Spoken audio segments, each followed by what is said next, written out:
স্বামী আর স্ত্রী দুইজন বসে গেল রাত্রের খাবার খাওয়ার জন্য। হঠাৎ করে টেবিলের দিকে তাকায় দেখে চিকেন আছে মাত্র 3 পিস। কে খাবে সেটা নিয়ে দুইজনের ভিতরে তুমুল একটা ঝগড়া শুরু হয়ে গেল। স্বামী বলতেছে আমি খাবো, স্ত্রী বলতেছে আমি খাবো। স্ত্রী বলল আমার মাথায় একটা বুদ্ধি আছে, এক কাজ করি আমরা দুইজন চুপ করে বসে থাকবো। যে আগে কথা বলবে সে চিকেন খেতে পারবে না, যে পরে কথা বলবে সে চিকেনটা খাবে। দুইজন চুপ করে বসে আছে, কেউ কোনো কথা বলে না, একদম চুপ। পাশের বাড়ির প্রতিবেশীরা চিন্তা করলো এরা এত কথা বলে, আজকে কি এরা মরে টরে গেল নাকি। তারা যখন দেখতে আসলো, আসার পরে দেখে তারা চুপ করে বসে আছে, কোনো নড়াচড়া নাই। তারা ভাবলো যে তারা মরে গেছে, এই জন্য তাদের দাফন কাফনের ব্যবস্থা করে কবরের দিকে রওনা হয়ে গেল।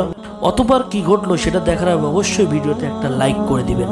দুইজনকে যখন কবরে রাখা হয়েছে, স্বামী চিৎকার দিয়ে বলে আমি খাবো না, আমি খাবো না।